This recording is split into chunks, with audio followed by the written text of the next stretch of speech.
各位喜爱棒球的观众朋友，大家午安！欢迎跟随 HOP Sports 以及中华民国听障棒垒球协会的脸书粉丝专业来欣赏到第一届世界杯听障棒球锦标赛的赛事进行。今天是预赛最后一天的比赛，也是从2月24号开始第4天的赛程。那今天的最后一场比赛将由1日2战的日本队要来面对地主中华队。那前一场比赛有提到，在这一次的赛会其实明天最后一天决赛的前3名的队伍已经确定的情况底下，那刚刚的日韩战以及这一场这个地主队跟日本队的比赛双方等于是要来互探虚实。那现场天母球场到中午过后的天气似乎降雨的状况已经停止了，那也越来越稳定，这场比赛应该有机会顺利来完成。那本场比赛的转播服务工作就我施正以及我们画面左下方看到的手语老师钟雅慧钟老师来一同为大家做转播的服务。那这场比赛也一样，就是两队在攻守名单的一个确认跟交换好，当然现场还有这个列队跟可能摄影啦，留下一些记录这样的一个仪式过后。等一下，不久过后就会正式来展开了。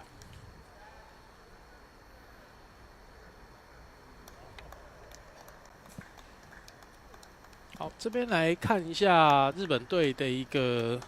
打序今天在连续2战的安排，这场比赛打序稍微有做一些变动。那前场比赛担任第2棒的时间雄大，在这场比赛要来担任开路先锋。那第2棒是岩志亮太郎，第3棒桑原绫太，第4棒是前场比赛的先发投手电山墨龟，第5棒来担任捕手的是小管一辉，第6棒尾张圭佑。那7到9棒的话，由神谷义还有这个高梨英文来担任。中华队在这一场比赛所安排的一个先发投手。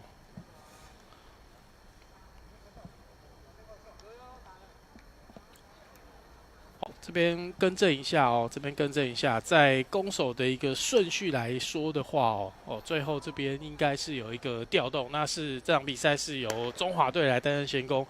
中华队来担任开路先锋的是蒋俊贤，2棒叶伟良，3棒郭瑞仁，4棒林伯逊，5棒林正雄，6棒是谢云珍，7棒刘英利，8棒李启德，9棒是钟义军。那日本队来担任先发投手的是这个前场比赛后来代打有关键长打出现的安藤北斗，那搭配的捕手是刚刚有介绍到的小管一辉，一垒手尾张圭佑，二垒手时间雄大，三垒手是高梨英文，游击手是电山墨龟太，是前场比赛的先发投手。那3名外野手的话是岩志亮太郎，然后右外野手安排的是桑原绫太。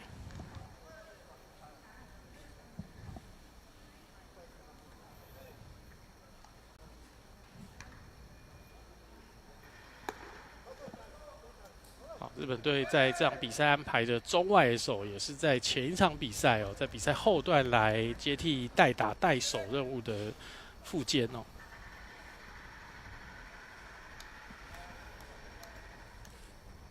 那前一场比赛，日本队在一开局就取得了一定分数的领先不过差距并没有像他们面对其他场次的对手来的这么大所以到比赛后段的时候，4局过后，原本5比0的领先一口气被韩国队追加了3分进来之后，蛮关键的是6局下半，日本队有在追加1分的保险分过后，7局上半韩国队最后的反攻也把他们的一个算是王牌左投桑原给推出来担任终结者，所以顺利收下这场比赛的一个胜利。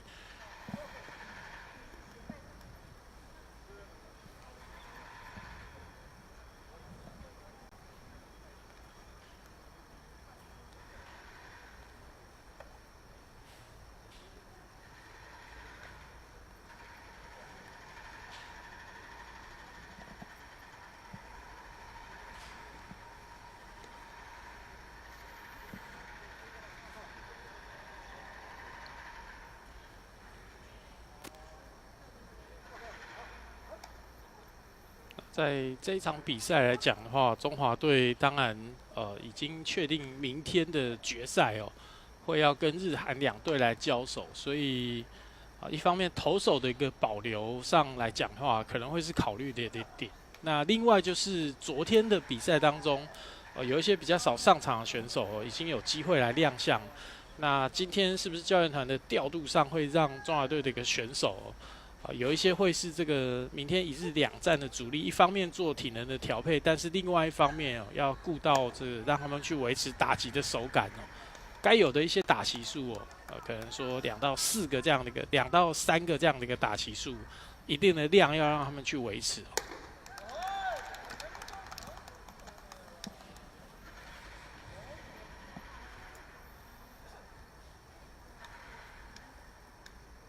日本队的先发投手一开局是接连送出2个坏球。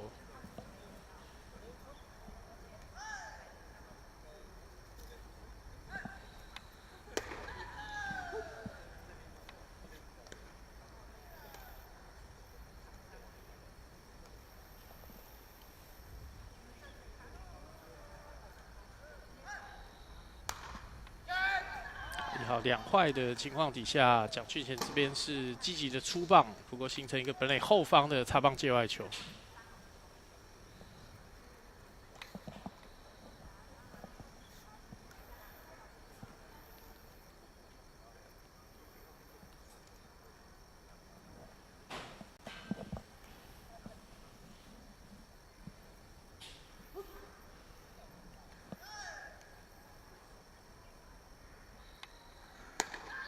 哇，这个外角球打者是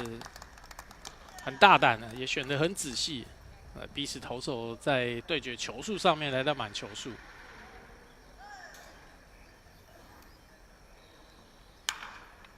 最后这个球拉过来，在左半边，三垒手抢在游击手前面接到这个球，传的虽然有点高，但一垒手接到之后，并没有脱离一垒垒包，没有问题，抓到第一个出局，一人出局。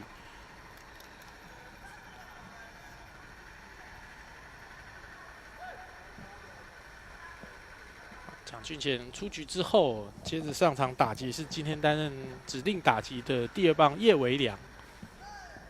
叶维良在中华队前面的几场比赛如果没有先发的话，有时候会是在关键的时刻上来担任代跑或者说重要的一个代打。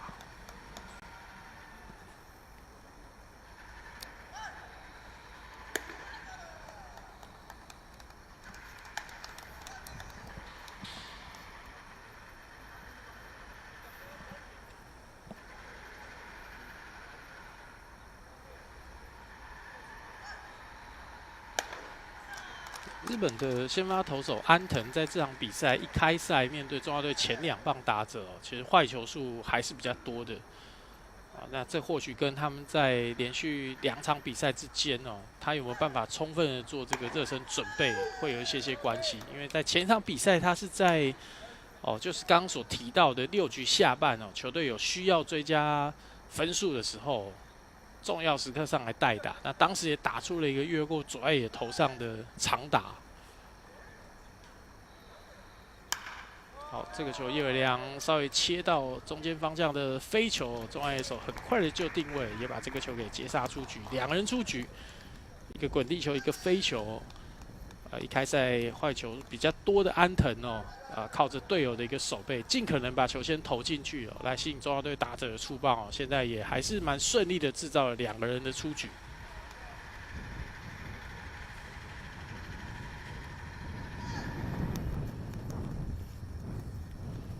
2人出局之后，紧接着上场打击的是中华队的中外野手郭瑞仁。郭瑞仁同时在稍早的赛程也有出来担任过投手，那看起来也许在明天的比赛当中，他会是比较着重在投手，因为本身左投的关系，投球也有一定的一个压制力。但他在中外野的一个手背整个判断也好，然后传球的一个背力也都相当的稳定。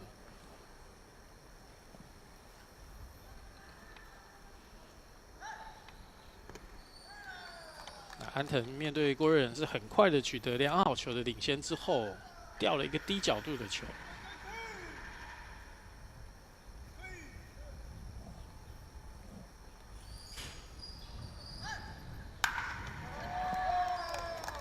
这个球一样是一个，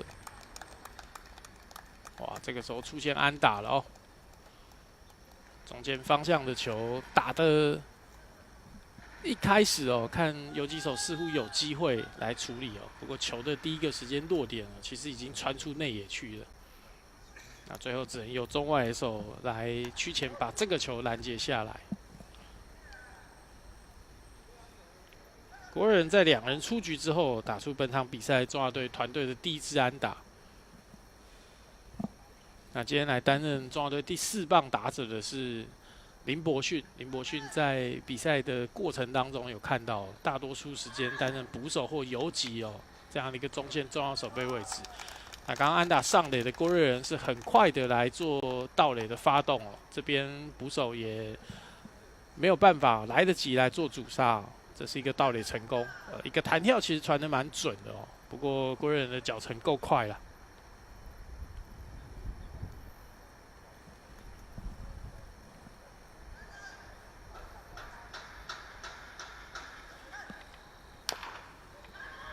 好，这个球勾回来到三垒这边是界内球，看看三垒手，哇，这个传球是够准，没有发生失误哦。不过林伯逊的脚程也非常快哦，早先一步踏上一垒。那这边应该有机会来击成一支内野安打。那在这个出局数没有办法抓到的同时，原本在2垒的郭瑞仁也上到了3垒。中华队在一局上半的进攻2人出局的情况底下哦，接连的2支安打，这个时候分占1、3垒。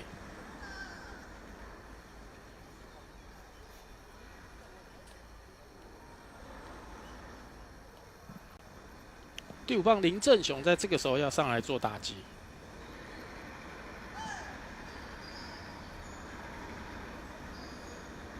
林伯逊一开始的一个离垒距离还蛮大的哦，也吸引投手安藤退出投手板来哦，往一垒稍微做贺阻。好，这个时候是刻意的跑出去，这边应该是要来故意做这个1、3垒有人的相互掩护哦。不过日本队的守备，我想也是训练有素啦。哦，捕手这一个回传之后，最后逼的林伯逊再退回到1垒垒包。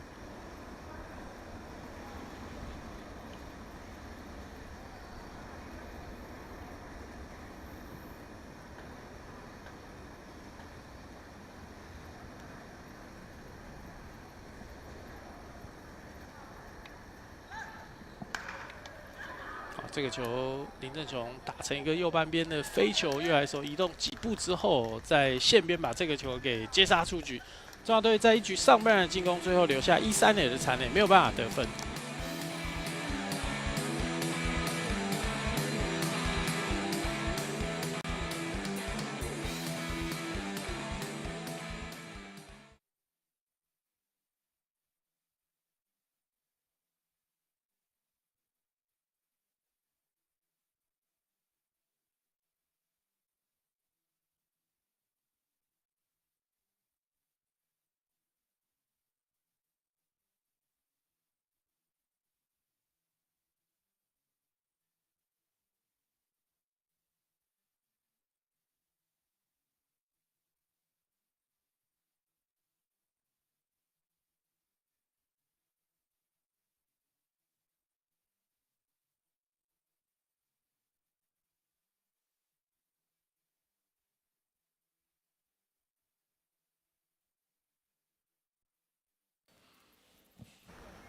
一局下半来看后攻的日本队今天所安排的先发打序，1棒是时间雄大，2棒是岩质亮太郎，3棒是桑原绫太，4棒电山墨龟，5棒小管一辉，6棒尾张圭佑，7到9棒分别是富坚由希、神谷义以及高梨英文。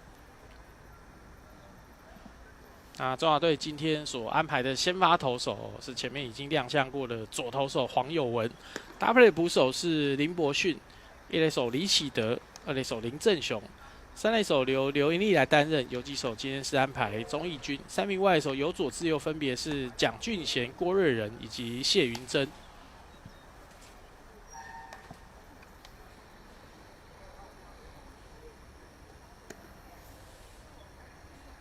那黄友文在第2天的赛程哦，在国立体大的一个比赛现场哦，当时中华队的其中一位教练团里面的刘嘉诚教练哦，有介绍到他，哇，整个变化球的一个控制能力是很好，滑球、曲球都会投以外哦，最特别的是他有这个蝴蝶球，也就是弹指球的一个使用。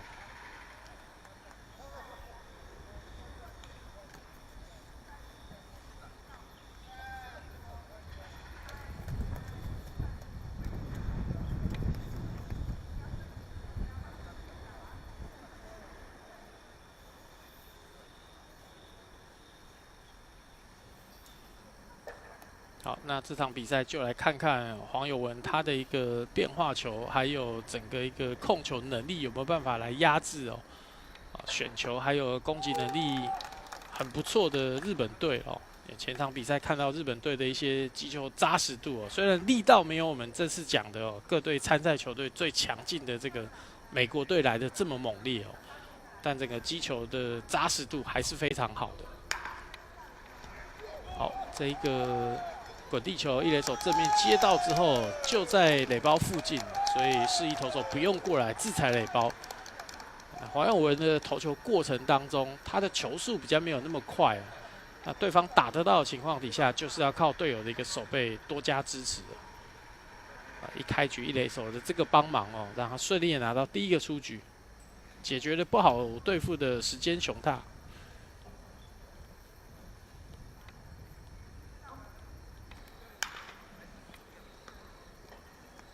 岩志亮太郎的打击，这一球，哇，有点可惜哦。3垒手接到之后的一个传球，哇，传的力道有点不够，有点抛物线的情况底下，球最后是让一垒手必须脱离一垒垒包来接球，所以球的弹跳计算没有问题，但最后一垒手必须要顾球的情况底下，先接了球，但脚已经脱离垒包，造成这个安全上垒。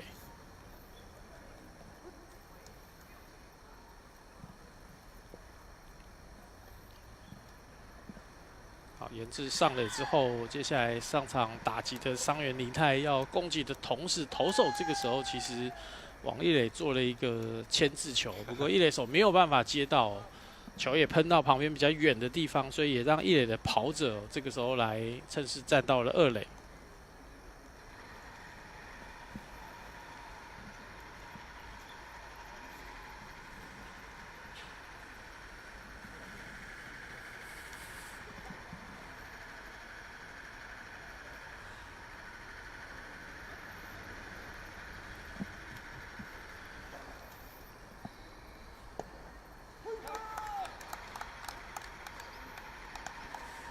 一个漂亮的变化球进来哦，看起来日本队的打者们也在抓黄友文的一个投球节奏。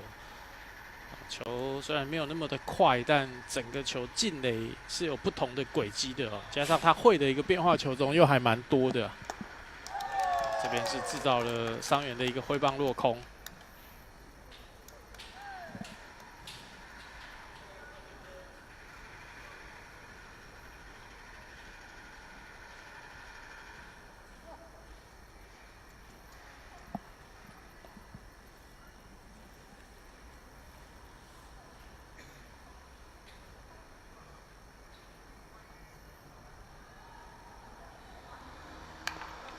好，这个球打者一样没有打好，不过游击手哇，这个收球没有收干净呐，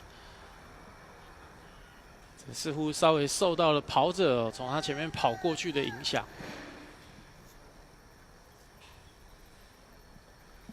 所以如果没有发生失误的话，其实第1个半局的日本队的攻势哦，在黄友文的压制下，正常应该已经结束了才对哦。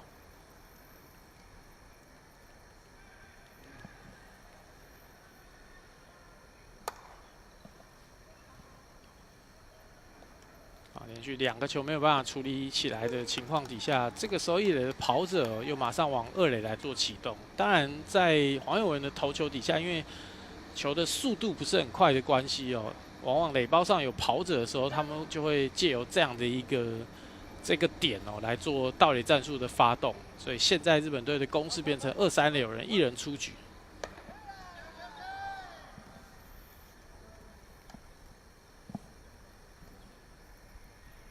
那在这个得分机会底下要上来打击的日本队打者哦，是4棒的电山墨龟。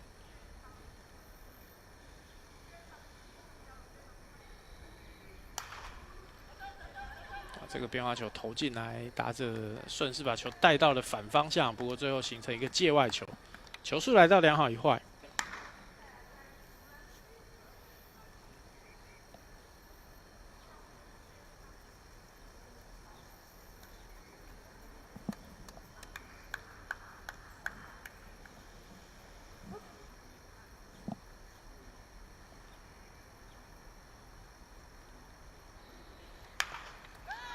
好，内野区前的状况，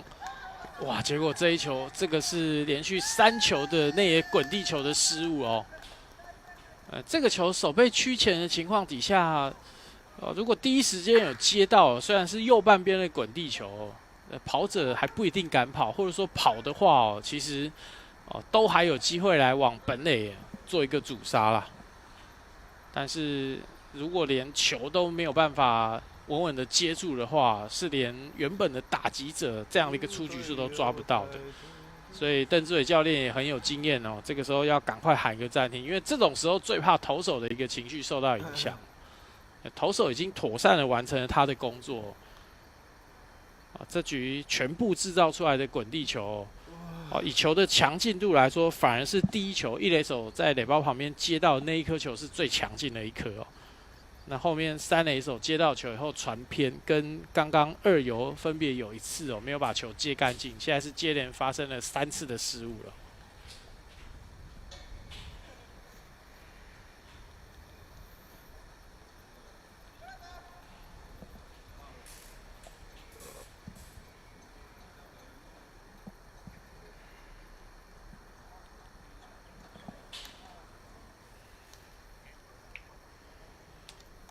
那当然，对中华队来讲的话如果说就这个实战的情报收集的话，这边应该也观察得到，就是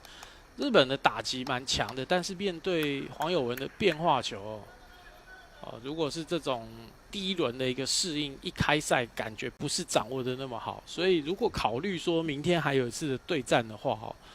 是不是有可能这个有压制力，然后控球不错的黄有文会要来稍微做保留，这就看后面的一个调度了。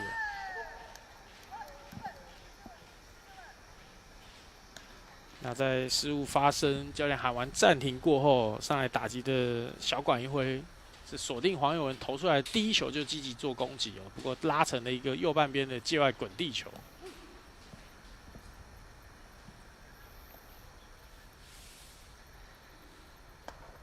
好，这边是再要到一颗好球，不过一垒上的跑者跟刚刚一样，他还是在投手的一个速度没有这么快的情况底下去抓到时机，成功的倒向2垒，再度形成2、3垒有人的局面。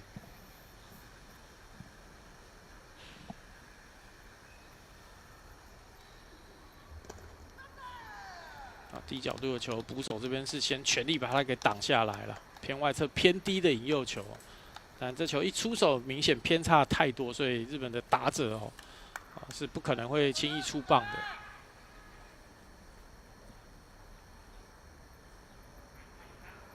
中华队现在整个内野也还是做这个完全100%区前的选择。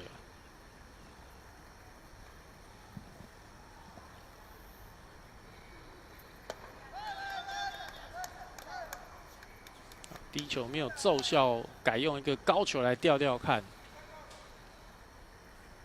球数来到2好2坏。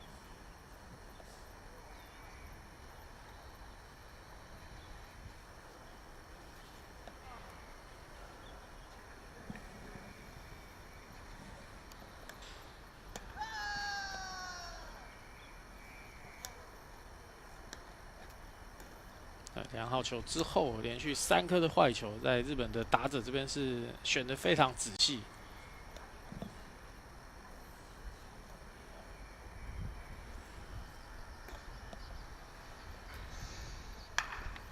好，一个反方向的击球，因为手背屈前的关系被打穿了三游之间。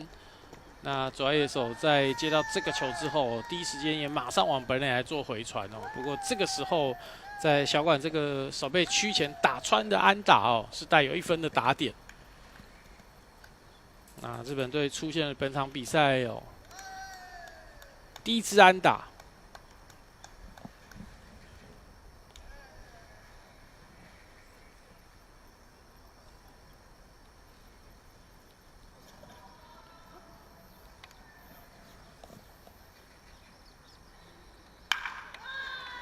哇，尾章这个时候在一垒队友启动的情况底下哦，一样把这个球强拉到这个一垒手的一个跟前。不过一垒手，这一个单局第2次强进球的考验哦，这次没有办法接到了。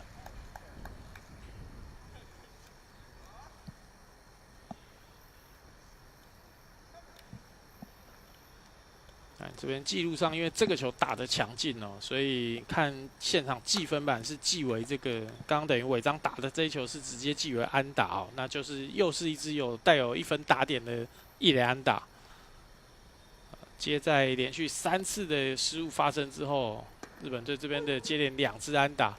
而且现在跑者几乎是上一垒之后哦，就等于是直接宣告他们一定会发动盗垒。而且掌握度目前是100%哦，再次的盗垒成功。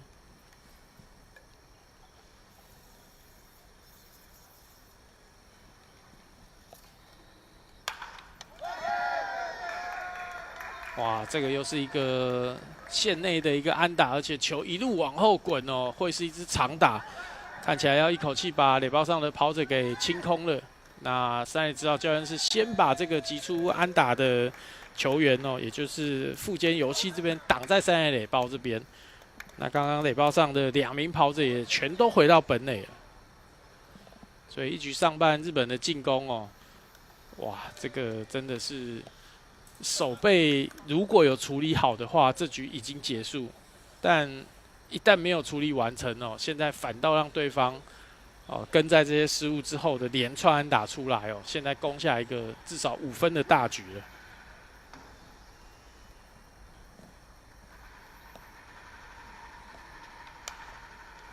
这个球打高，要看看林伯逊是拼到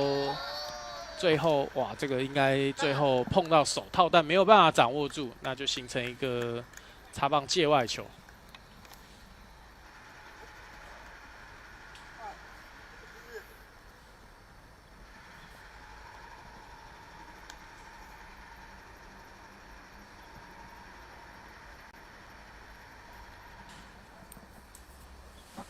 刚刚集成本垒后方擦棒球的是今天担任第8棒的神谷义。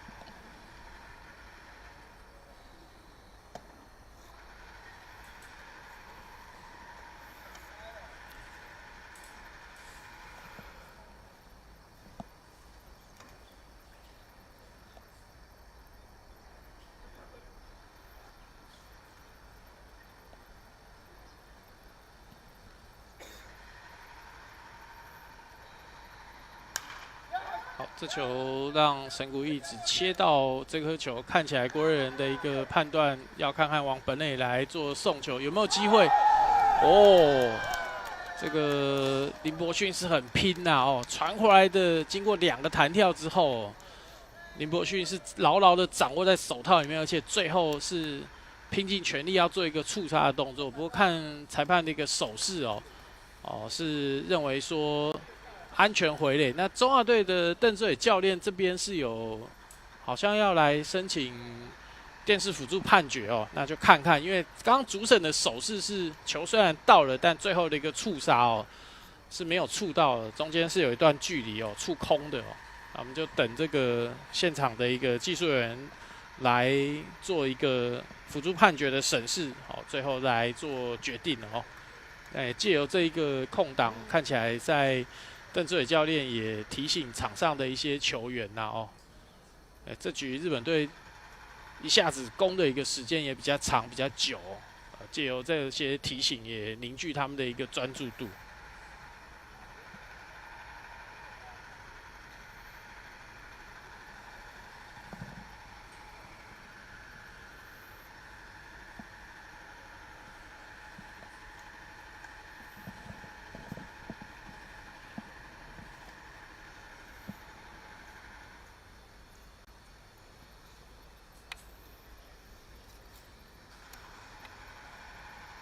那透过画面也看到，因为是听障棒球的关系哦，像邓志伟教练在做一些提醒的时候，其实也都要透过这个手语翻译的老师用手语哦，让所有的选手知道教练要表达的一些内容啊。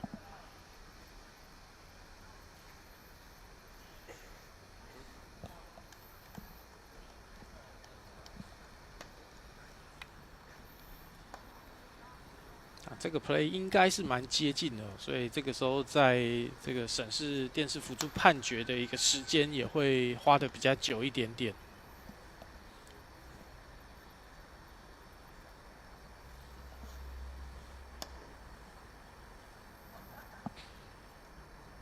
这个时候如果会要持续来做这个判决的决定的话，场上至少投捕手这边有可能就要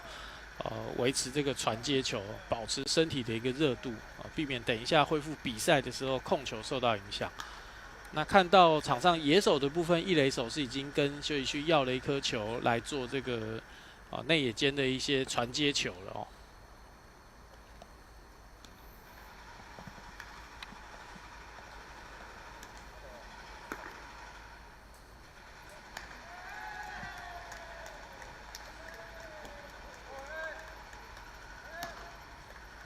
好，经过电视辅助判决的一个检视之后，是维持原判。球经过弹跳以后先到，不过在触杀的时候，哇，这个日本队的跑者算是相当有技巧，从捕手的一个后方给闪过了。好，既然有闪过的话，也代表日本队在一局上半所攻下的第6分进来了。那日本也有在第一局上半进入到第9个人次的进攻了。第9棒高梨英文的打击，目前跟投手的一个球数来到1好1坏。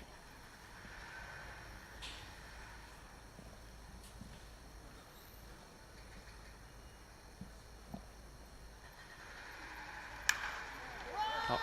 右半边的飞球，看看右外手已经就定位，哇！结果最后是碰到手套，哇！第一局中华队的守备真的必须要给黄友文多一点的帮忙啊！这个就定位我都已经脱口而出要说这个半局要结束了，没想到最后球是没有办法掌握在手套里面了。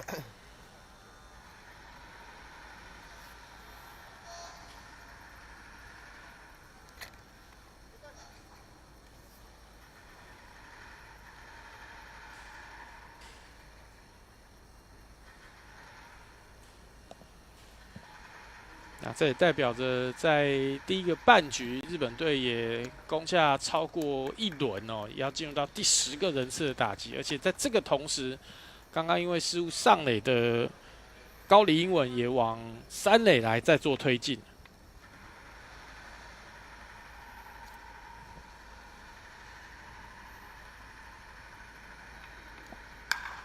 好，右半边的飞球这一次，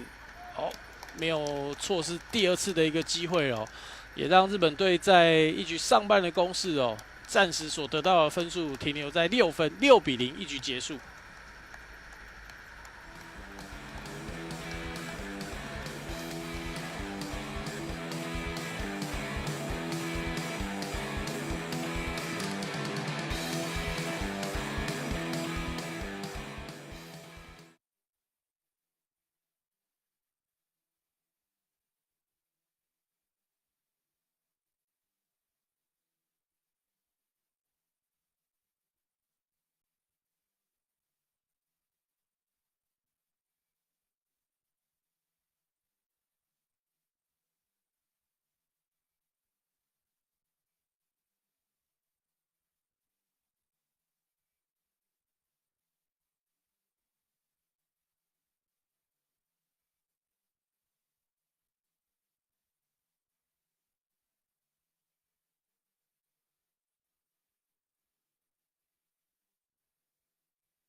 第一届世界杯听障棒球锦标赛预赛最后一天的赛程，也是预赛最后一场比赛哦，由地主中华队与日本队的一个对战。那中华队在这场比赛哦，推出前面已经登板过的左投手黄友文，不过黄友文在一局上半队友的手背没有给予太多的一个支援，其实制造了蛮多打得不扎实的一个击球但很可惜的，在手背没有帮忙的情况底下，一些失误上垒过后，日本队又掌握了这个蛮内底下的攻势紧接着频频敲出安打所以一口气取得了一个6分的进账。那中华队在2局上半的进攻首名打者谢云珍是挑中了投手一个偏高角度的球，不过击成一个中外野方向的飞球，被中外野手给接杀出局，1人出局。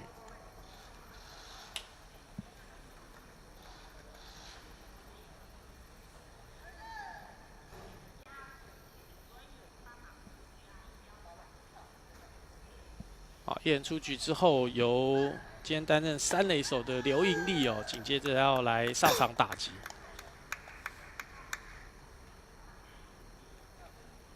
当然，我想明天的决赛最终的一个名次还是这个这个时候刘盈利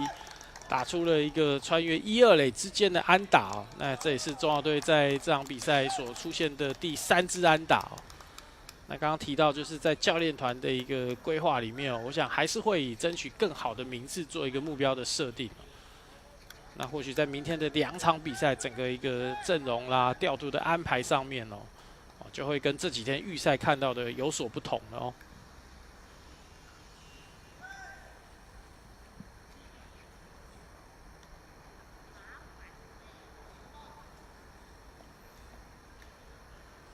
李喜德在1人出局，队友敲出安打，进在1垒之后，要上来打击区。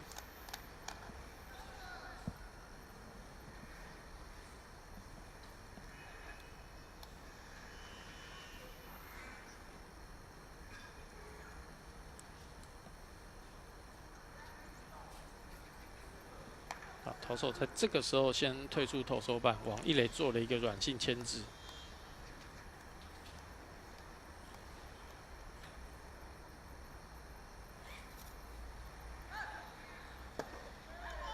这边是大棒一挥不过没有办法掌握到球，球速来到一好一坏。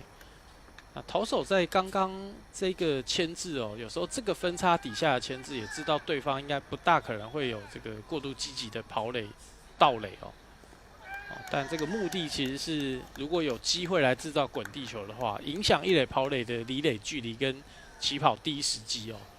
那就对要来执行双杀守备是会有帮助这个都属于一些比赛的细节，从这些小地方可以看得出来日本队在棒球观念上面的一个细腻之处啦。这个球在外角很不错的位置，不过主审认为没有通过好球带。球速来到2好2坏。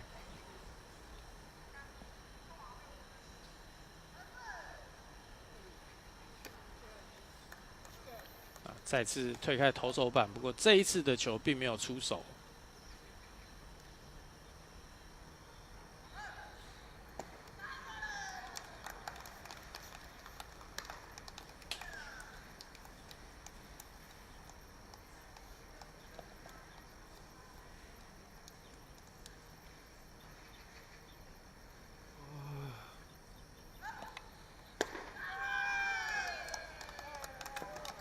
哇，连续几颗投手控的蛮准确的球主审这边都不认为是好球，这也让李喜德这边是在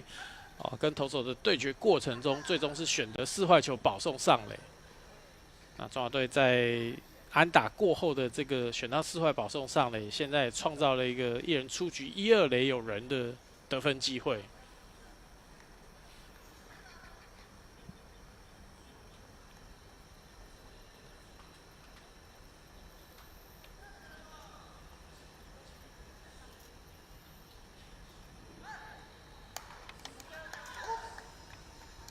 投手在连续几颗边边角角的球没有获得裁判的青睐之后，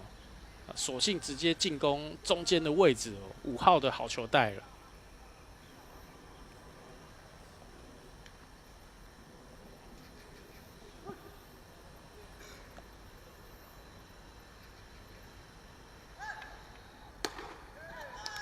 好，一样直球投进来，正面对决。不过打者这边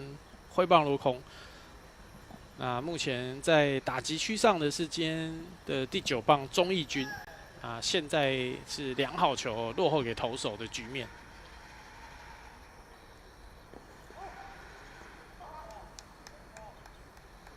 哦，这个提早落地的球看起来是打到了打者的一个身上，所以保送之后，接连2次的40球，一个四坏球，一个触身球过后。中华队在2局上半的进攻，现在形成了满垒。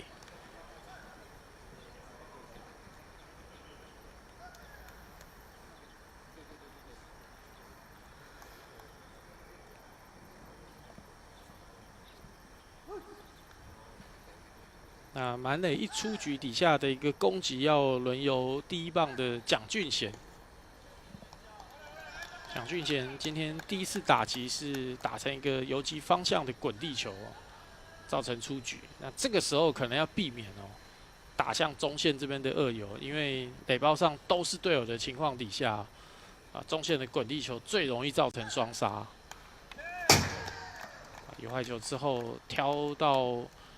投手投进中间位置的球，形成一个本垒后方的插棒界外球，球速来到1好1坏。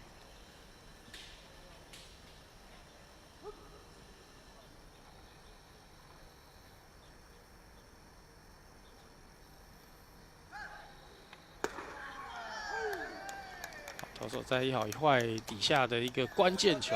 投出好球，取得2好球，球速领先的优势了。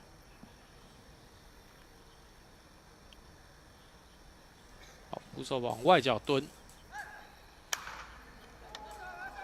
这个球要看看是不是留在场内。好，一垒手已经就定位把球给掌握住了哦。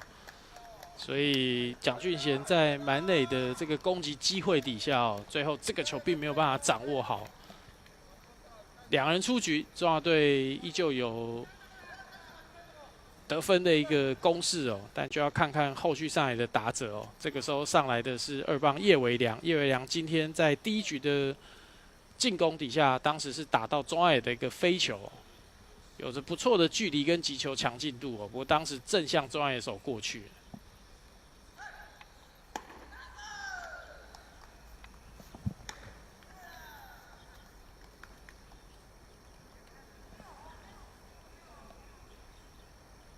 投手安藤面对叶维良的一个投球，刚刚一开始是送出了一个坏球。好，这个游击区的滚地球有一手小抛给2垒手，看起来是比滑进垒包的跑者要早一步来完成这个封杀3人出局，中华队很可惜在2局上半的反攻留下满垒的残垒，目前依旧以0比6 6分落后。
回到第1届世界杯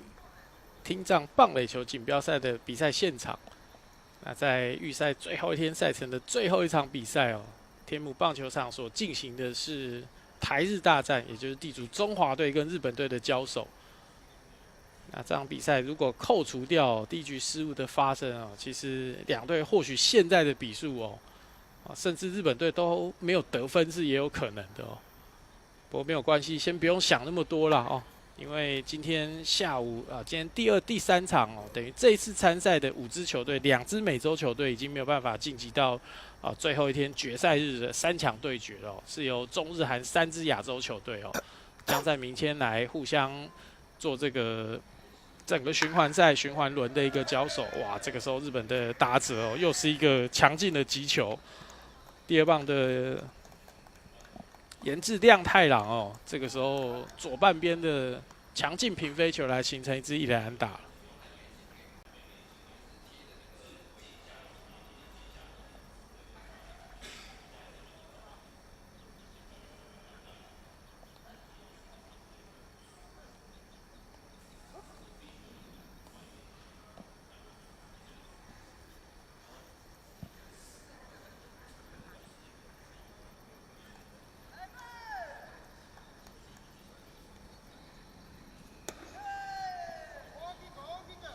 2局下半，日本的进攻无人出局，首名打者就安打上垒之后，轮有打击的是第3棒的桑原绫太。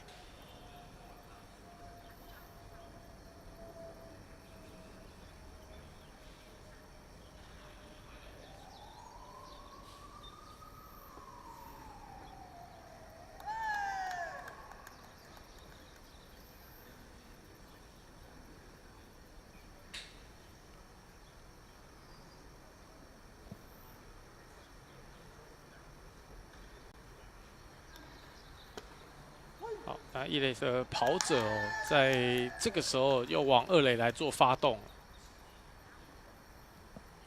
所以除了手背的问题以外哦，可能在投手黄佑文他要注意的是，在如果有跑者产生上垒之后，他对1垒跑者的一个看管，因为连同前一场比赛的出赛也是一样，就是比较明显，对方会趁着他球速比较不快。那球进到本垒板要花比较长的时间，这样的一个状况来发动盗垒。哇，在这个时候盗垒成功之后，2棒、3棒的这一局第2个棒次哦，3棒的桑原绫太又敲出了中外野方向的平飞安打。但这个球因为打出去的时候是正向中外野手，所以原本的2垒跑者哦，要确认没有被接杀，他才会往3垒来做起跑哦。也因此吸引了中外野手在接到球之后，再往3垒来做传球，但这个传球也让桑原绫太能够绕过1垒，借此来进占2垒。所以2局下半的开局哦，又让日本队有了很好的一个无人出局2-3垒有人的局面。不过这球就没有打好啦。点3这个球哦，由这个游击手直接喊声来处理哦，把这个出局数给拿到，1人出局，跑者没有动，依旧维持在2-3垒上面。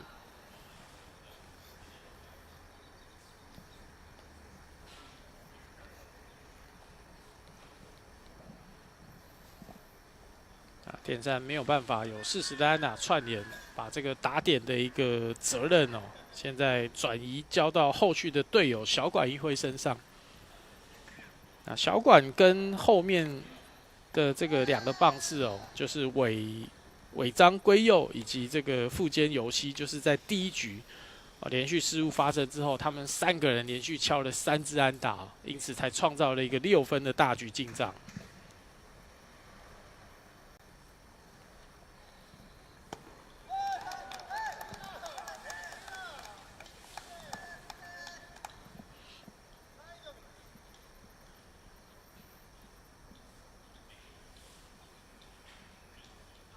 那中华队在这场比赛因为第1局就已经有面临失分，现在第2局也是一样的状况，看起来都在练习这个内野守备100%趋前的一个防守阵势。日本队的一些左打者，今天的比赛观察起来，他们其实面对黄友文的变化球，虽然球真的慢，可以看得清楚，但也没办法完全带进来哦。有很好的这个击球点掌握，有一些反向的攻击哦，会是像刚刚这个擦棒球界外一样，是比较软弱的滚地球来产生的。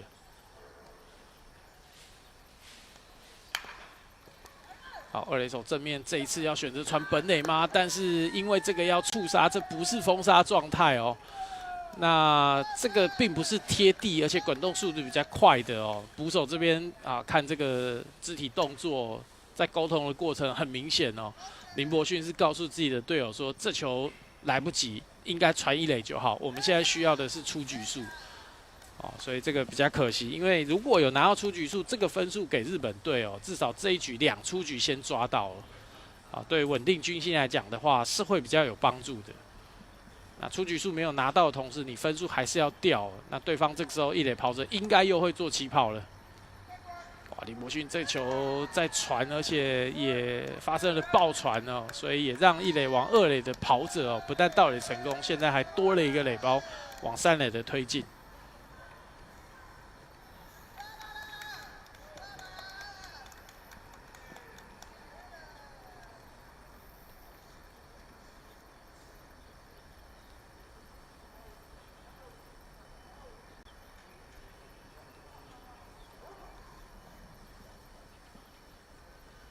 好，这个时候中华队的教练喊了暂停哦，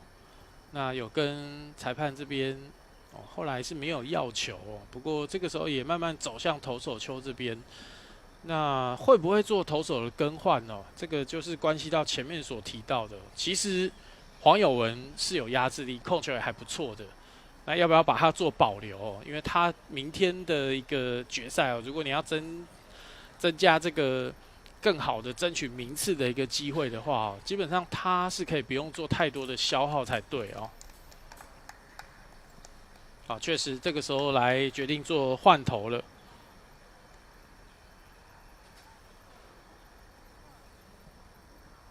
啊，中华队这边做投手的更换。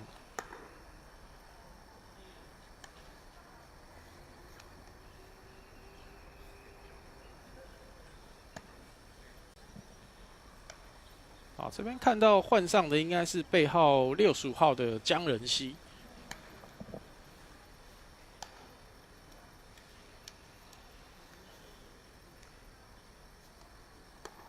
啊，他也是在前面的比赛有出赛过哦，是这种哦，这低肩算是侧投哦，还不到低肩，但就是侧投型的一个投手。啊，基本上需要的也是他的一个好的控球啦。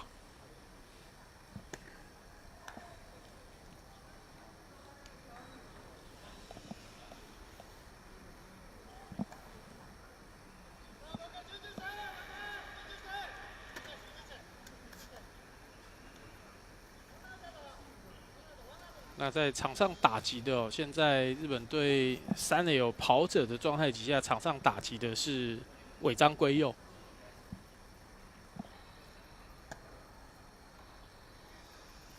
他在第一局本场比赛个人的第1个打席，当时哦是打了一个一垒方向的强劲滚地球。基鲁组这边是记为一支安打。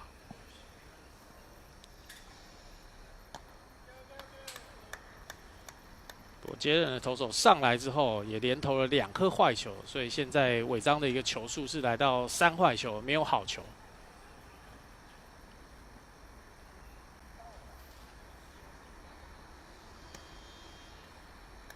这个球还是没有办法给控进好球带。尾张在更换投手之后，还是选到4坏球保送上垒。2局下半，日本队的进攻已经攻下2分的情况底下，目前1出局哦，垒位上的跑者是1、3垒有人的状态。要上场打击的是前场比赛上来代打哦，这场比赛换为先发，那在第1局就有长打演出的富坚游戏。刚刚保送上垒的尾张，这时候也很快哦，到上2垒了。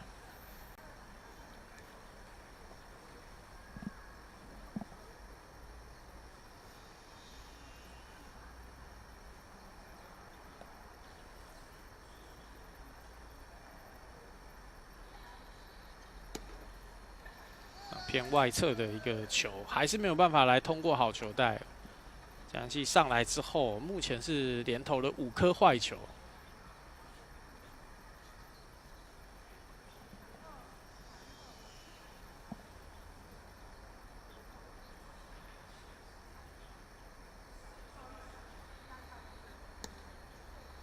偏低偏外侧，连续3颗坏球。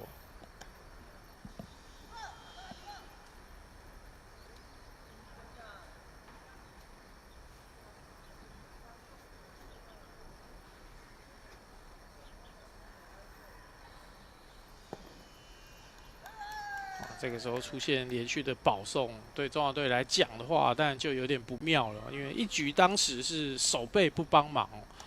但这一局做换投之后，变成投手自身控球的问题哦。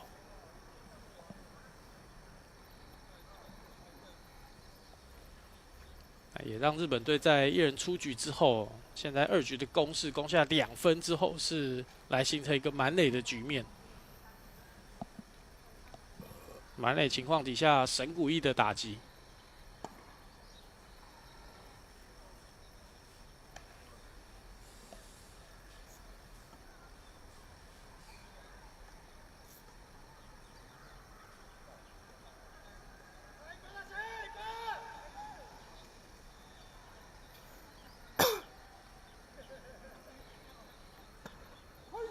哇，终于投手在紧急登板之后，投出了本场比赛上来的第一颗好球啦。跟打者对决的一个球数来到1好1坏。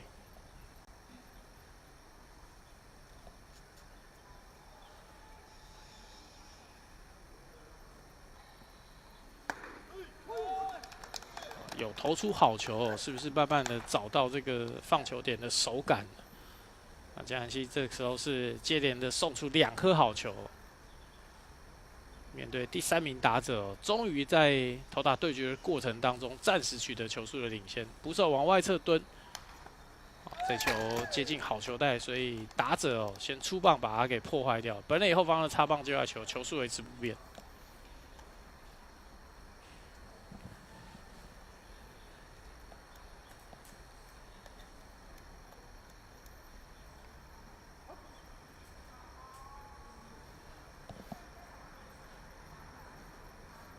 这里有个。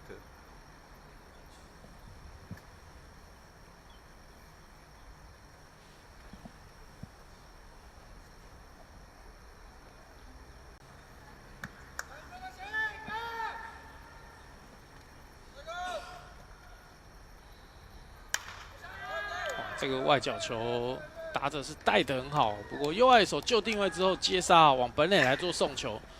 那日本队这边是制造了一个高飞牺牲打，不过对中华队来讲，重要的是这一个半局的第2个出局数给拿到了。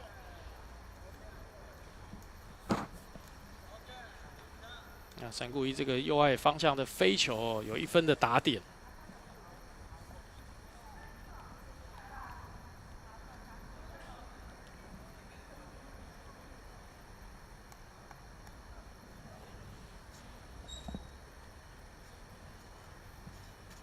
中华队的右外手谢云珍，其实今天有不少接球的机会哦，几颗球的处理其实还算蛮到位的。接替的第2任投手江彦希这边也在面对第3名打者开始逐渐找到自己的一个好球带。现在面对9棒的高梨英文又取得1好球的一个球数了。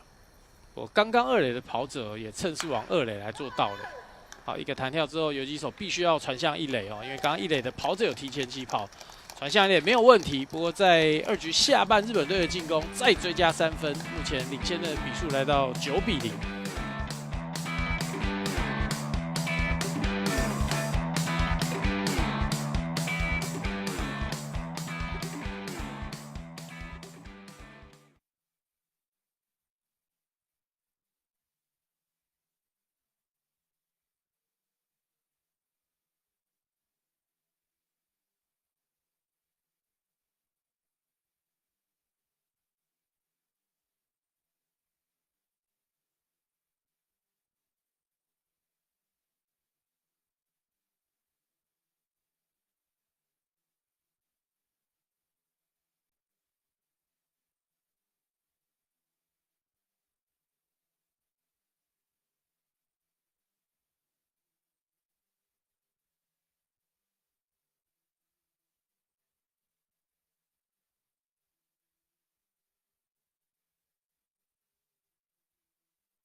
第一届世界杯听障棒球锦标赛中日大战比赛要进行到第3局，3局上半9分落后的中华队哦，在这个时候要来做反攻。那率先登场打击的是第3棒哦，今天打出本场比赛中华队团队第一支安打的郭瑞仁。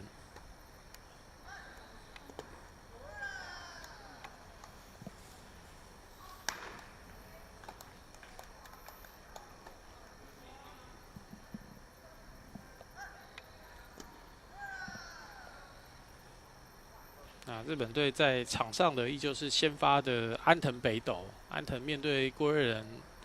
一开始连续2颗球刻意压在比较低的位置哦，但都没有进到好球带，目前2坏球落后给打者。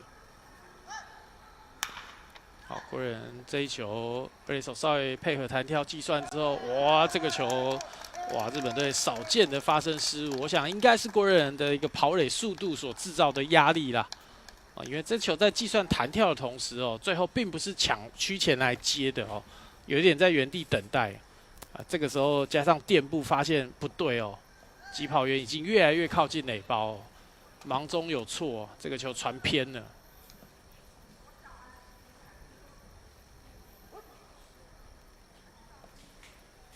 好，郭人上垒之后，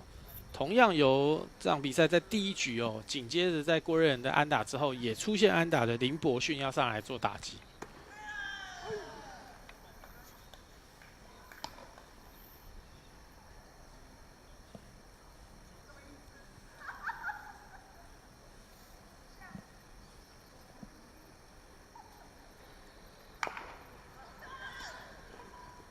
打击出去一个弹跳进到投手手套之后，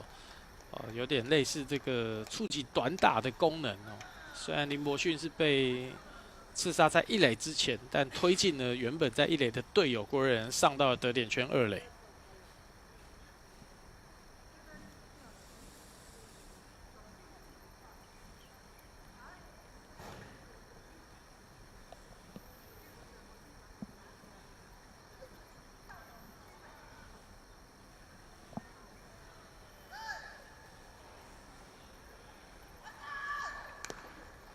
郭瑞仁这个时候在2垒有做一个盗垒的启动，那他的时机点是抓得不错，很可惜的是打击区的队友林正雄也认为这一个球应该是好球可以攻击哦，但最后没有掌握到形成一个擦棒球，也就变成郭瑞仁这个时候只能回到2垒来再做等待了。那有时候这样情况底下，如果不是良好球之后，打击区的打者有发现跑者的一个启动不错的话，有时候可以选择不来做攻击。那这一球的游击滚地球，郭瑞仁同样上到3垒，不过打击的林正雄哦，游击手这一球传的就非常准确，一个稳定的行进间传球，拿到日本队在这个防守半局的第2个出局数，2出局3垒有人。中华队3局上半的进攻，要看看今天在外野防守哦。制造了几个出局数的这个谢云珍，有没有办法有适时的安打哦，让中华队的分数这场比赛的分数能够在这个时候来破蛋？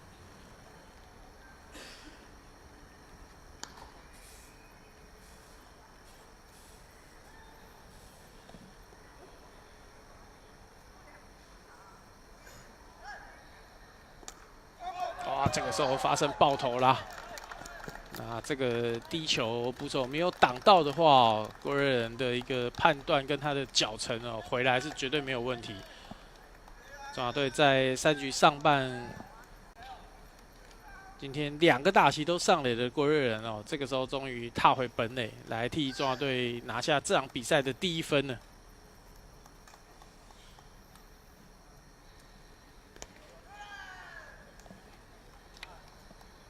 投手安藤这边在面对谢云珍的一个打击哦，这个时候也发生了一些不稳定哦，居然是连续走了3颗坏球，没有投出任何的好球。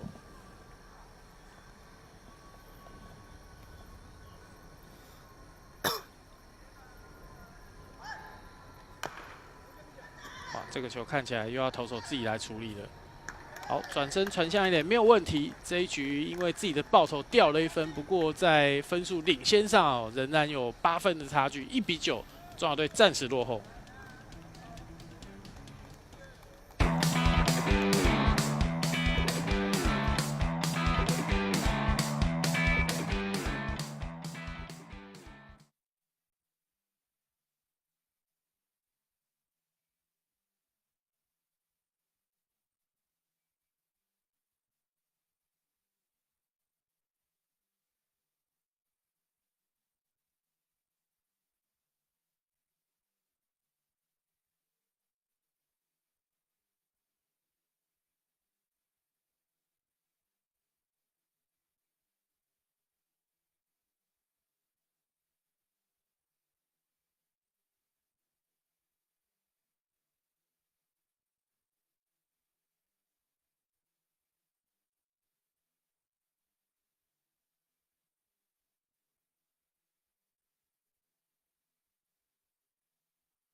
第1届世界杯听障棒球锦标赛在预赛最后一天的赛程，台北市天母棒球场所进行的比赛哦，是由日本队跟地主中华队的一个交手。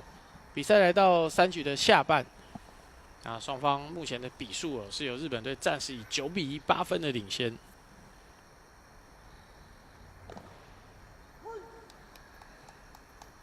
日本队在3局下半的进攻，要由开路先锋。这场比赛安排在第1棒的时间熊大好要来担任打击。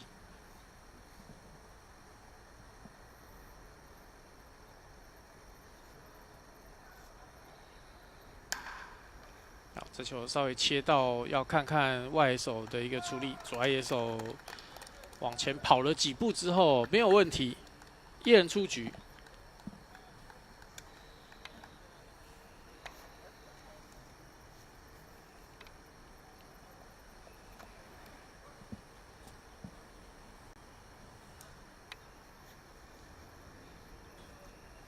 中华队第2人投手江彦希，他在上来之后面对的第1、第2名打者哦，当时控球比较不稳定之后，其实后续也开始把自己的一个控球特色给展现出来。那跟先发投手一样，速度跟球的一个威力没有那么快，那么具有威力的情况底下，其实都能够让打者打不好。好，3垒手收到这个滚地球之后，一个弹跳，要看看，哇，最后1垒手在先顾这个球，想法没有错，但是接到以后要跟打者来赛跑的情况底下，最后是由日本的打者这边哦，岩志亮太郎先踏上1垒包了。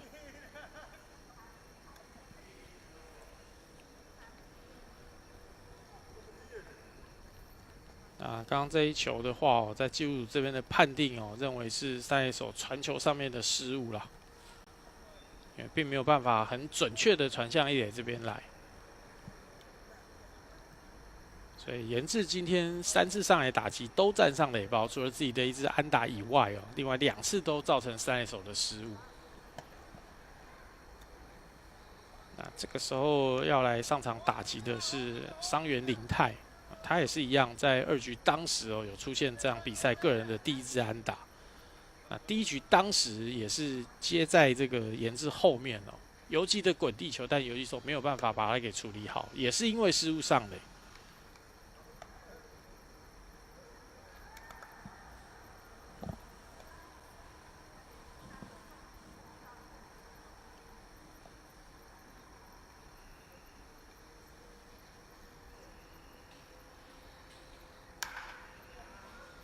这个飞球，中外手要来做处理了。回人就定位之后，把这个简单的飞球给收进手套里面，2人出局。3局下半，日本队的进攻，现在跑者是停留在1垒上。那看看有没有机会，中华队这边哦，制造今天这场比赛第1个让日本队哦没有办法得分的半局了。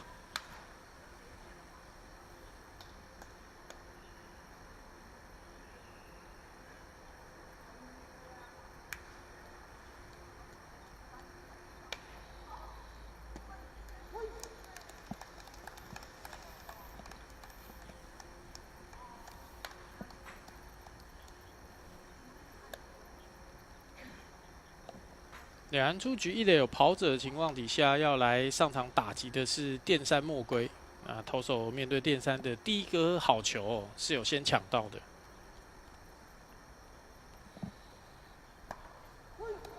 哦，连续送出了2颗好球，良好球没有坏球，球数绝对领先。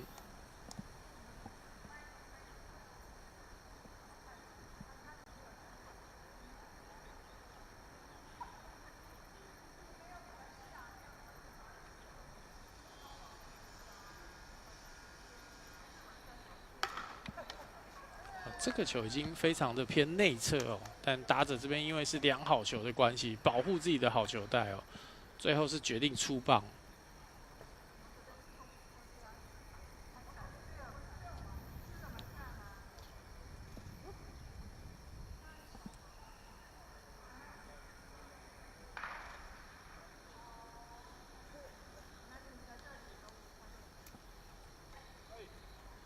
野跑者在这个时候又发动盗垒，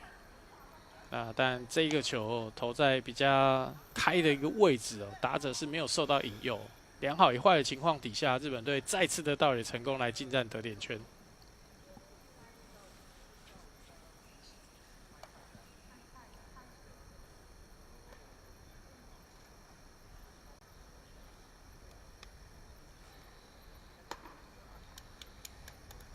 一样是一个偏高的坏球，球数来到2好2坏，两人出局，3局下半，日本队的进攻，日本在前面第1、第2局哦，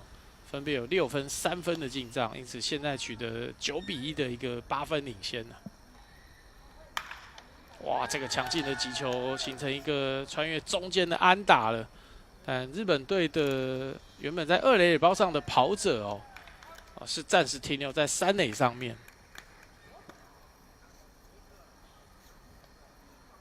但这一球也看到中外手其实一开始手的位置就没有很深，也或许是因为这样哦，尊敬国人的一个传球背力。对，电山的安打出现之后，日本队在3局下半的一个攻势，又形成了这个2出局之后1、3垒有跑者的局面。那这个时候一垒手是没有 hold 在一垒垒包上，有没有可能电山也会随即的来往2垒做发动？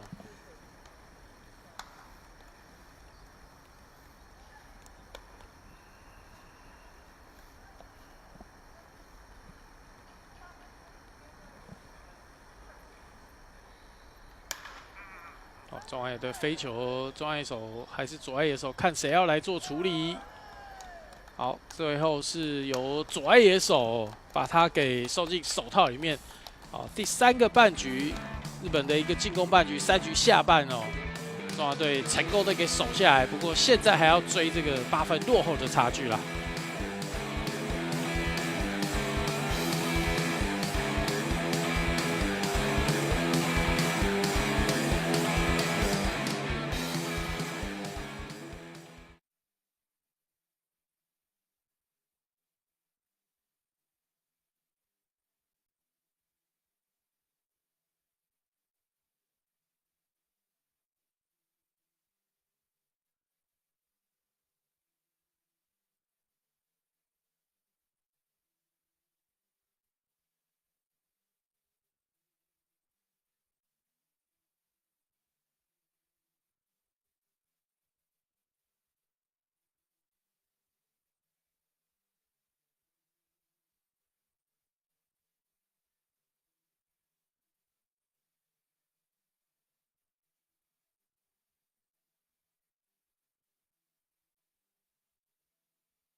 第一届世界杯听障棒球锦标赛的中日之战比赛来到4局上半，中华队1比9 8分落后。在这个时候，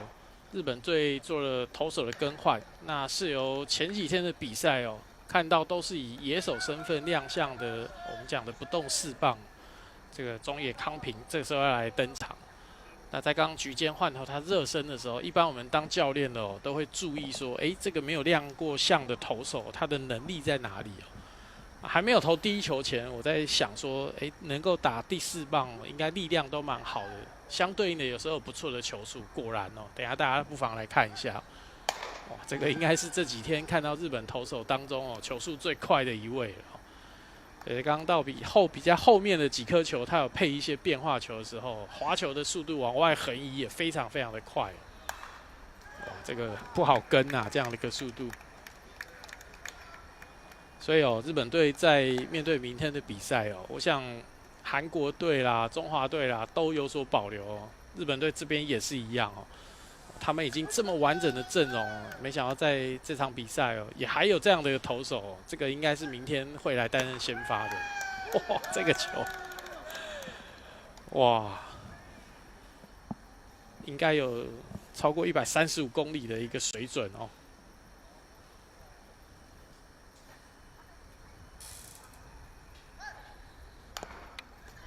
这个球真的打者要跟上的话是会比较辛苦一点。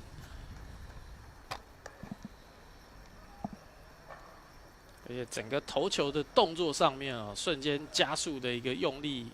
感觉是顺畅流畅的。目前中野面对打者是2好球的一个领先，哇，配一个变化球来真的很难打了，3振出局。被3振的是刘盈利。那在中华队这边的话也是不是要来做一些打者上面的更换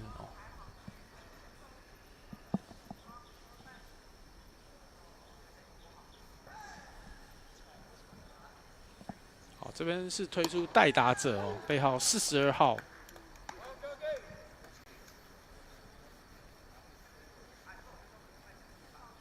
42号这边的话在前几天也是来多数时间担任中心棒次的高瑞祥。对方你派出这个有可能明天会对到的投手也让这些重要的打者赶快来适应一下。这球高瑞祥打得好，哇，这个棒子甩得也够帅。哇，虽然只是一支1垒安打，哇，可是这边要注意一下，因为高瑞祥跑通过1垒的时候，是不是脚有拉伤的状况？哇，这个对中华队来讲的话，并不是好消息虽然打出安打是值得开心的，但如果有拉伤影响到明天比赛的话，就有点不妙了。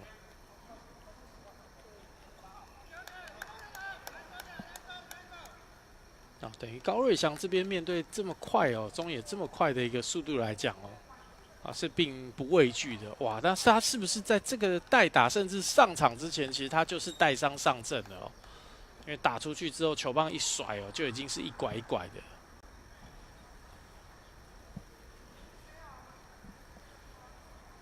好，那既然脚部有一些伤势的话，这个时候当然就用代跑来让击出安打的高瑞祥先回去休息了。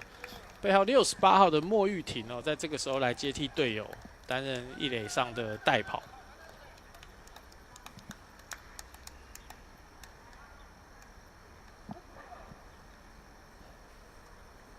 一出局1垒有人的情况底下，9棒的钟义军在这个时候要上来做打击。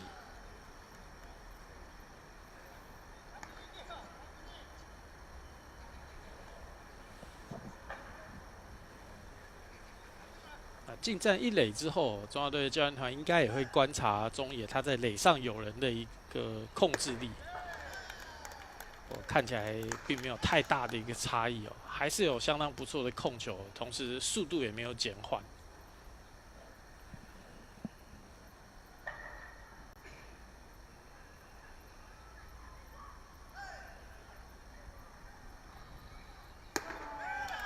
这个滑球投得精彩。很快的中野这边在面对打者又取得2好球的领先优势了。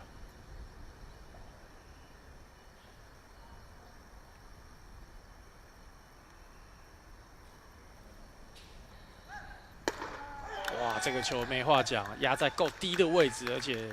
完全整个吃到好球带通过本垒板。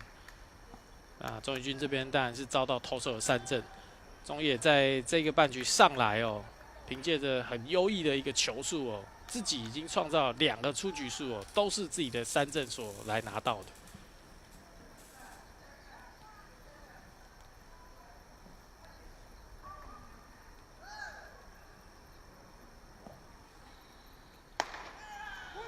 而且他的一个除了速球以外整个滑球的一个控制力、控球水准也非常好，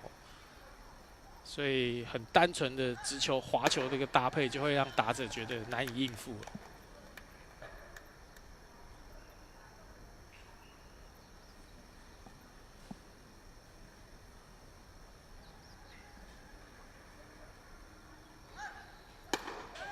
这边是单局送出个人在投手丘上的3次三振，虽然中间被击出1支安打但也让中华队在4局上半的反攻是无功而返。4局上半，中华队依旧是以1比9 8分落后。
回到比赛现场，第1届世界杯厅藏棒球锦标赛在天母棒球场进行。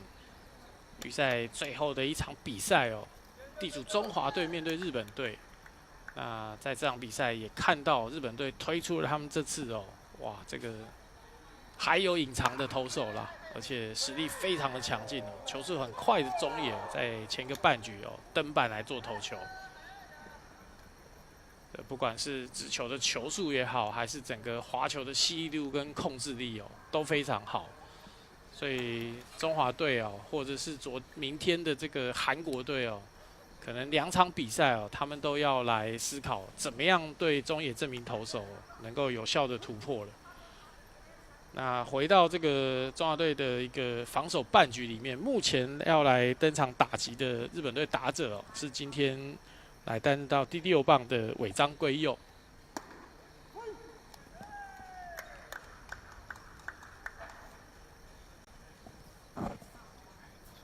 那尾张今天在前面2个打席里面，个人敲出了1支安打，另外选到了1次保送，上垒率是100%。江仁熙在上场接替之后，其实前2名打者坏球偏多的一个情况底下第3名打者开始就能够像我们现在看到的，多数时间他都取得这个好球数的领先。取得好球领先之后，虽然球速不快，但逼使打者可能就比较受迫于投手的一个球速领先。有些角度不是自己这么喜欢的球，你就必须去做攻击往往就能够对手背端比较有好的一个压制效果。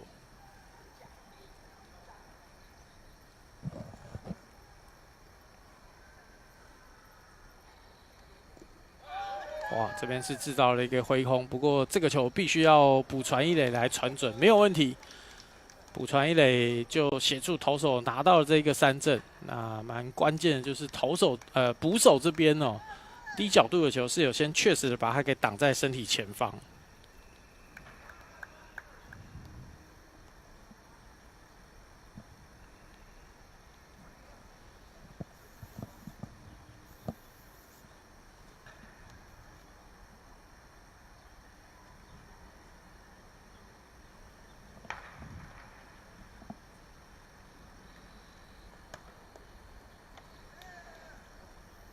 好，一出局之后，面对第7棒副肩的打击，加氧气这边第一颗球是整个出手投偏了，所以球直接从打者的身后来，经过本垒哦，最后才被捕手给接下来。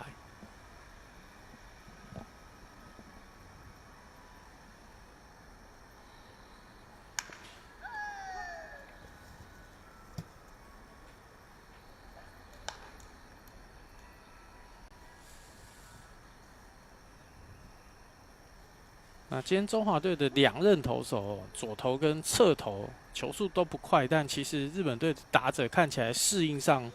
并没有这么的好，这个也可以给教练团做一个参考。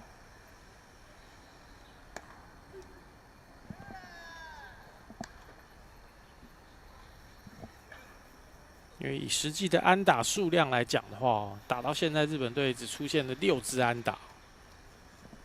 那最主要就是有3支是串联在第一局的连续保送之后，这一球也打高了，右外左外野手必须要退到定位，不过球一直飞啊，那最后并没有办法把这个球给接到的情况底下，跑者是连抢了3个垒包，不用滑垒直接进到3垒这边来。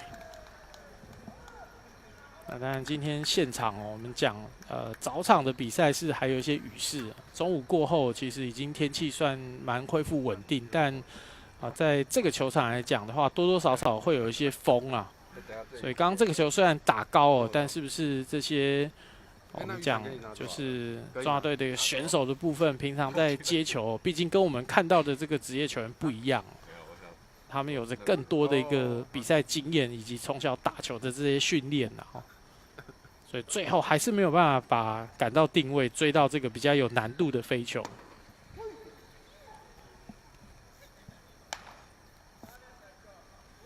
那没有记录任何失误的话，这也会是富坚他在这场比赛的第2支长打哦。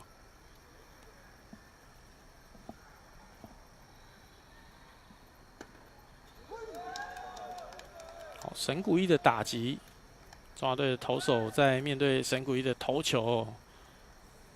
，3垒已经有跑者的情况底下，还是选择正面对决哦，连走了2颗好球在前面。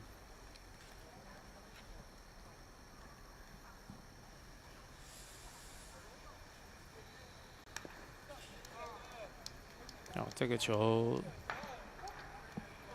进垒到最后有一点自然下坠偏低，那打者觉得接近好球带哦，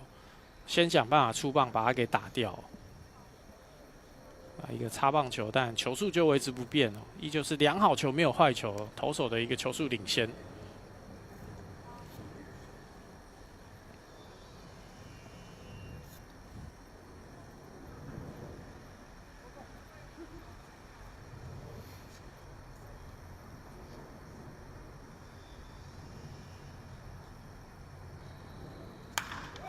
哇，这个球算打得很有技巧哦，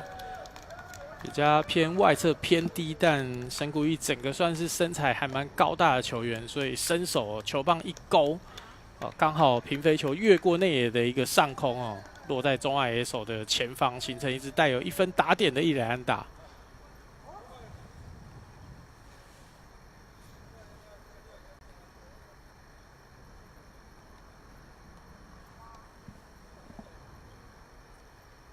好，在这个时候，中华队的教练喊出了暂停，那似乎是要做投手的更换了。好，中华队这边是换上背号16号的投手，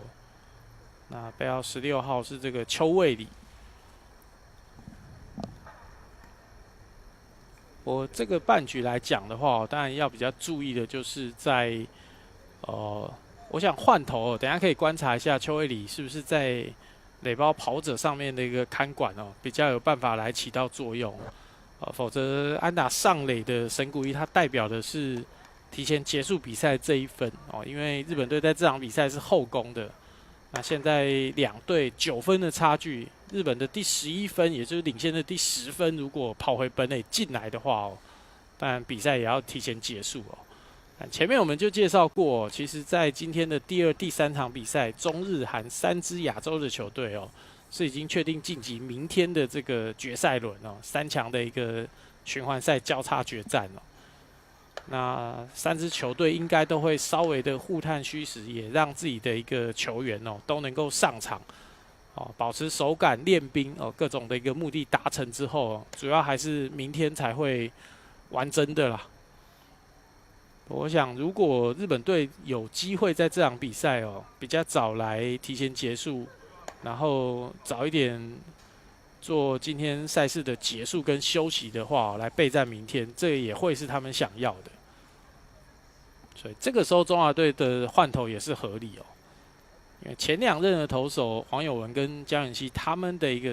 控球准，但球真的速度比较慢的情况底下，日本队是频频发动盗垒哦。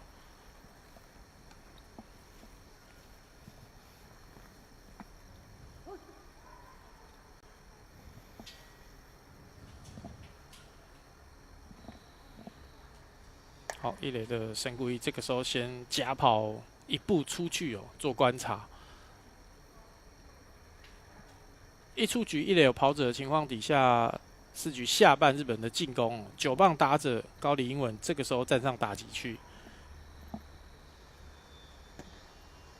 高梨是算少数哦，今天在打击区上面哦没有安打或没有上垒的选手之一哦。这蛮有趣的，2位选手刚好是91连线，一个是9棒的高梨，另外就是1棒的开路先锋时间雄大。这一般91连线2棒哦，被期待有比较好、比较高的一个上垒率哦，但今天刚好相反，有发挥的都是中间棒次的一些队友。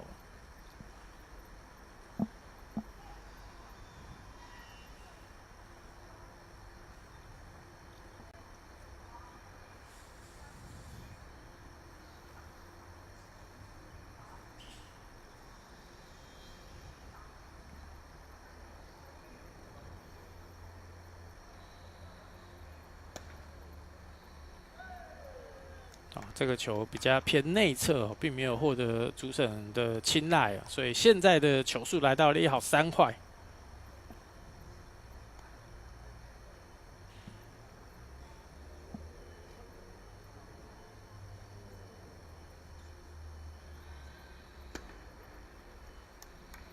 最后还是出现4坏球保送，所以在更换投手之后，跟刚刚第2任投手上来的时候有点类似的情况，投手一下子还没办法那么快的找到自己的好球带哦，出现了这个4坏保送上垒。那这个时候也让我们刚刚讲的哦，提前结束比赛这一份又往前推进了一个垒包，更靠近本垒一点。开路先锋时间雄大，这个时候要上来打击。那导致这个高梨的话哦，今天也是在第3个打席哦，第2度的上垒来帮助到球队。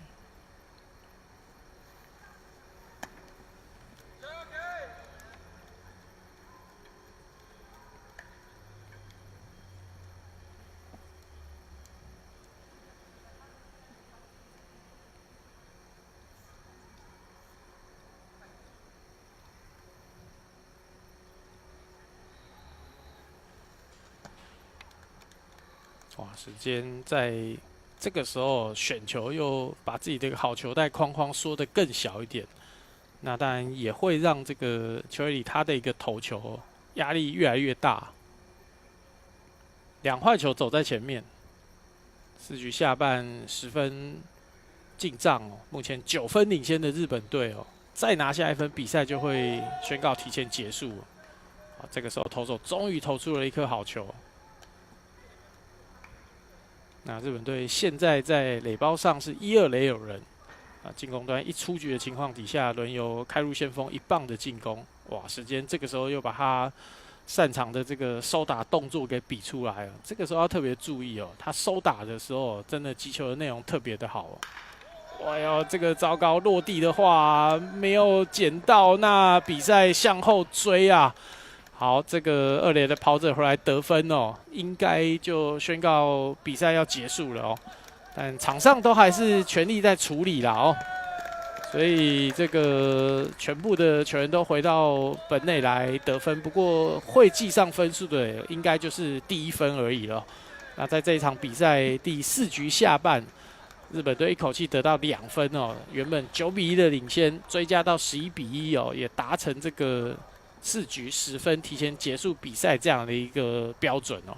那也宣告了在预赛的最后一场比赛哦，日本队确实来完成了预赛全胜这样的内容。不过在明天的比赛来讲的话哦，就确定是由中日韩3支亚洲的球队明天要做一个决赛轮的对决。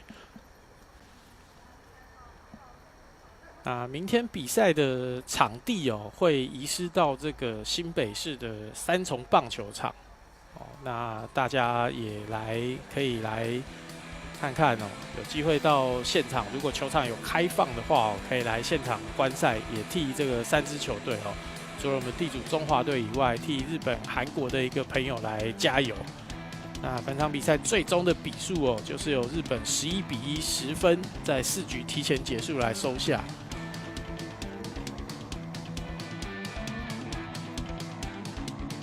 好，来看看明天比赛时间稍微有所调整哦。第一场比赛的时间有往前，是在早上的8点钟，将由中华队哦跟其中一支队伍来做交手。那第2场比赛是在中午时分的11点20哦，应该就是日本跟韩国2支球队，那还没有决定先后攻的顺序。那第3场比赛是在下午的2点40分。那中华队在出战第2支单日要交手的球队，明天所有的球队都是双重赛哦，球员也会比较辛苦一点。那这一次比赛哦，进入到最后一天哦，也希望所有的球员能够享受比赛之外哦，不要受伤。那也希望所有的球迷哦，如果有机会的话，不管是透过转播或到现场哦，给予所有的这些听障选手哦最大的支持跟鼓励。那今天的转播服务工作就到这边告一段落。我们在下次的比赛再会喽，拜拜。